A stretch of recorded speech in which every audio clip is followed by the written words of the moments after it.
Welcome to Hearts of Gold, where Gold Award Girl Scouts share their experience earning the Gold Award, the highest award a Girl Scout can earn.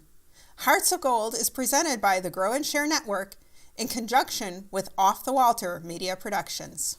Today we have Caleigh. Hi Caleigh, how are you? Good, how are you? I'm great, thanks.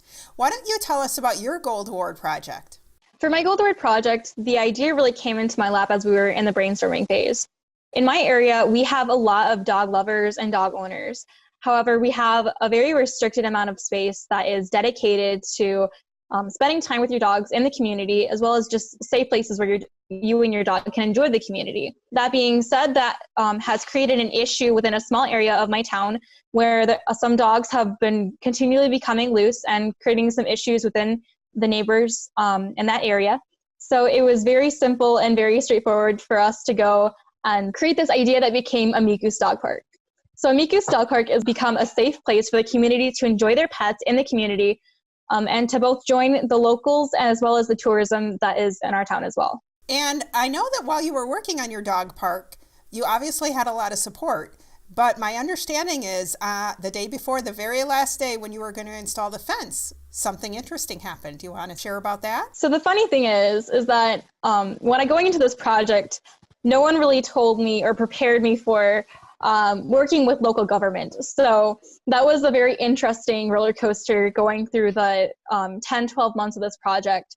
So one of the things that had happened is that the board I was working with, the Caleigh Township Board of Trustees, there was an issue in communicating what was needed at the beginning of the project for it to be successful. So I had asked the board if there was anything that I needed to do, but on my end, I had everything that they wanted me to do. I had gotten all of my plans. I had mocked up a 12-page proposal, and we were ready to hit the road. But however, there was an issue regarding a special use permit, which was completely out of my control, and it was just an unforeseen issue that could have been avoided, but it's a part of working with local government. So that being said, we had our last day planned to finish the park. However, because of the special use permit, there was needed to be a public hearing.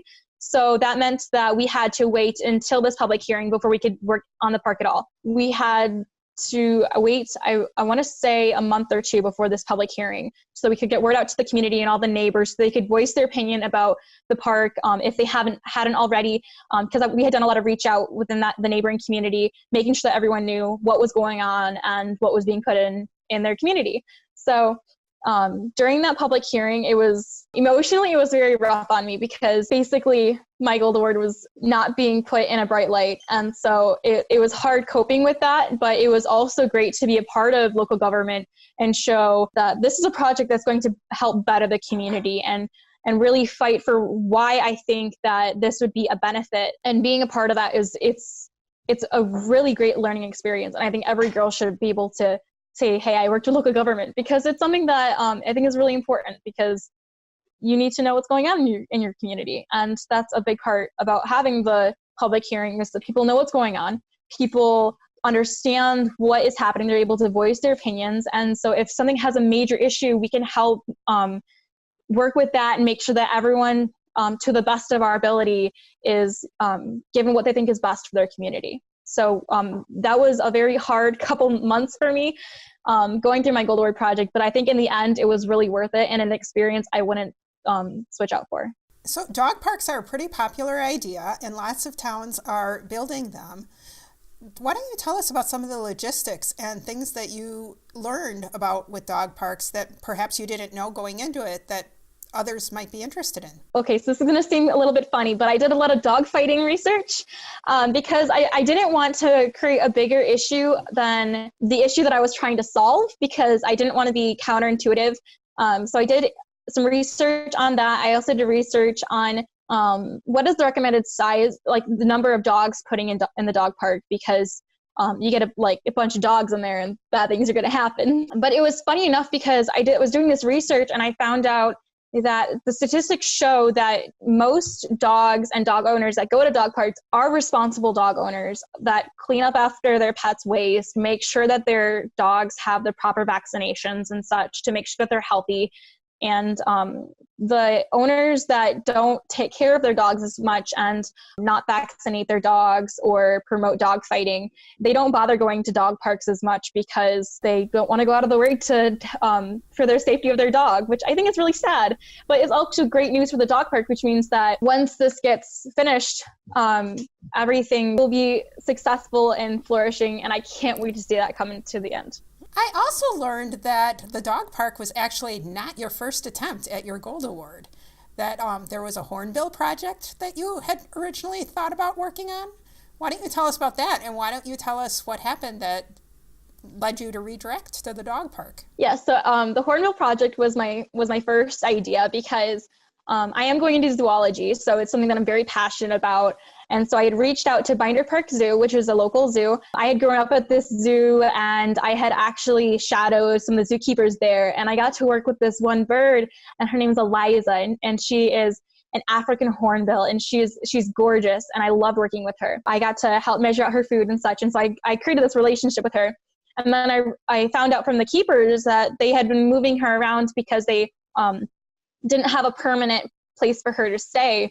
And I was like, this is the perfect Gold Award project because I get to help teach people about conservation, why it's important. It's what I want to do in my career. And I have this amazing relationship with this bird that I absolutely adore. And I think it'd be perfect. So I reached out to the zoo and they said, yeah, come in for a meeting.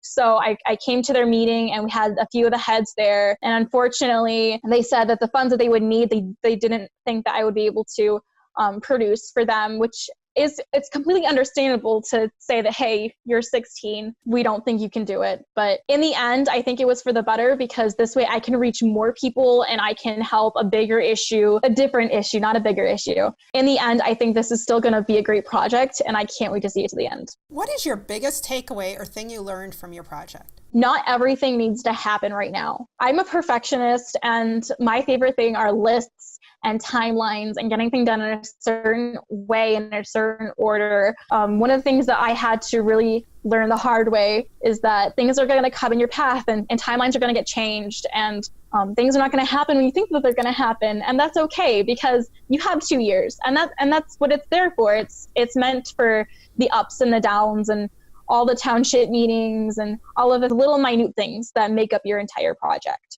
So that's one of the biggest things that I had to learn that I wish I had someone yelling at me, which I did, but not enough. What do you also know now that you wish you had known before you started your Gold Award project? I wish I had a better understanding of all the support that was behind me and especially the community because there's as I'm planning my last fundraising event, I'm seeing all these community members come together and really show their support for the dog park and how much they really want this to be a part of their community, to better their community and to enjoy their dogs with. So seeing all of that positivity it's really enlightening to show you're doing this for a reason and there are people behind you and you don't have to stop just because you had one roadblock. Especially my management team, they have been behind my back the entire way and I could not be where I am without their support and their encouragement, especially after those hard township meetings where I had to fight my way through to say, hey, this is going to better our community, not make it worse. Do you want to share who some of those people on your team are that really helped you through the project and why their experiences were so helpful to the project? My project supervisor, Angie Woodis, she's great at the whole project planning. She helped me really put things into focus when I wasn't in focus, so that I could see what is the big picture, but what needs to happen right now so we can lead up to where we need to be so that we know exactly what we need to know. And she always helped prep me for meetings and make sure that I said the right things and didn't forget to say things. And my Girl Scout troop, Shelly Heineman, she is amazing. She's such a great supporter. But I think one of the biggest people I need to thank is my mom because I would not be where I am today without her. And she has supported me more than she'll ever know. And she has taught me so many things that has helped me along this project. And I really would not be where I am today without her and my dad. And my Girl Scout troop, and so many friends behind the scenes that are constantly saying that I could do this and that these meetings weren't going to stop me from finishing my project. And they're really the people who help keep me going on the days that I really think that I don't think I can do this, but I can. And that's what they're there for, is to help see this project through. So you've mentioned your Girl Scout troop, and you actually have a unique position in your Girl Scout troop. You've done something that is not normally done, and that is that you're participating in your troop virtually.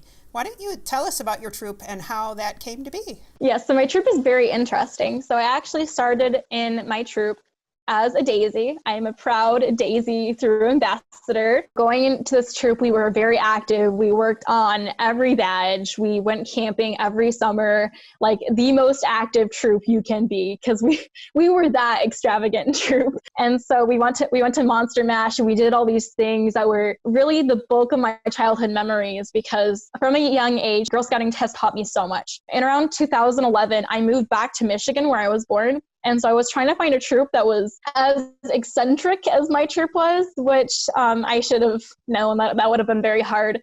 So after 6 months or so of looking for troops, my mom contacted the council without me knowing, actually. It was very nice of her. She went to the council and she's like, we've been looking for a Girl Scout troop, but we just can't find a Girl Scout troop that compares.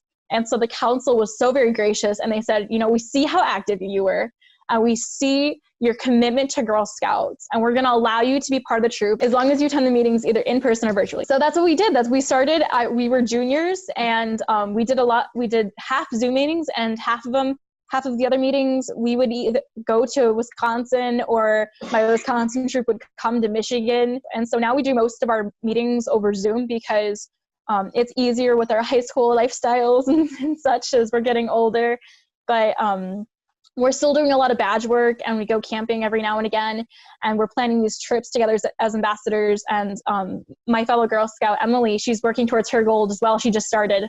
And so it's so cool that we've been best friends since kindergarten, and we get to be in the same Girl Scout troop and work towards the same things. I'm really glad the Girl Scouts gave us that opportunity to do the thing that we are passionate about, but give us the resources to do it together. It's a unique thing, and it is hard when you get to high school. It's really hard to keep connected because of all of the other places that you're being pulled, and time is so limited. So it's great that you guys have been able to stay strong. That's awesome. I also know that you have been on a Girl Scout destination. So do you want to share your experience with that destination? Yes, so I didn't know about Girl Scout destinations till I was a cadet. I think it was either cadet or junior, and I was with my Girl Scout troop, and one of my troop members' sister was talking to me about the Girl Scout destinations she was on. I was like, I didn't know this was a thing. I was like, you went out of the country and that was for Girl Scouts? I'm like, that's cool. I want to do that. So I went on the Girl Scouts page, and I went to I found the destination button, and I was looking at all the destinations and all the things that you could learn and the experiences you could have and the people you can meet. It's like, wow, why didn't I know about this? It was amazing. So I've actually been on 2 destinations. I've been to Costa Rica and Panama, and I've been to Wyoming at the Grand Teton National Park in Yellowstone. And so they were both amazing experiences. I would totally do again, 100% recommend. For my Panama trip, we did some sea turtle conservation work, and we got NAUI scuba certified, and we had some amazing experiences in Bocas del Toro, Panama, and being immersed in that culture and learning about Panama, which is actually very dear to me, because my mom actually grew up in Panama because my grandparents were missionaries. So that was a very cool trip to be on. And then last summer I went to Wyoming, and I worked there, and I got to learn all about how the national parks work and the wildlife there. We went hiking up mountains, and it was gorgeous. I would not trade that experience for the world. And then I've been accepted to go to Australia this summer on a Girl Scout destination to go to all of these different places across Australia, which as a person who's going to zoology is huge for me, because I wanted to go to Australia since I was in 2nd grade, because the biodiversity there is incredible, and it's something that I've always wanted to do. And now Girl Scouts is giving me the opportunity and to learn so many different things, and I'm incredibly excited that I've learned about destinations, and I hope that everyone who watches this gets to go on a destination, because they're the best. You've mentioned your zoology interest a couple of times, and I understand that you actually started attending university when you were 14. Do you want to tell us about that experience and how you've balanced that with high school and what your future holds? So I'm actually, when it comes to education, I'm a weird story. So I finished all my high school credits when I was around 13, but I was homeschooled. So at that point, through my partnership, I had the opportunity to go to a local community college to work on my associate's degree. So when I was 14, I was like, I have no more high school to do, so why would I keep doing high school? Because that doesn't make sense. I signed up for my local community college at Southwestern Michigan College, and I started working towards my degree. And so I usually take about 3 courses a semester. And so this is my 3rd year working towards my associates in general sciences. And so it's been an amazing experience to be able to work towards my associates when, well, there's nothing really else for me to work on. So it's like, why wouldn't I go ahead and not do what society tells me to do? Because I'm not that kind of person. So. And you have a pretty strong layout for your future education too. Yeah, I'm very excited. So I've been accepted to Northern Michigan University and the UP, which I'm very excited about. I think anybody who lives in Michigan will rave about the UP and how gorgeous it is.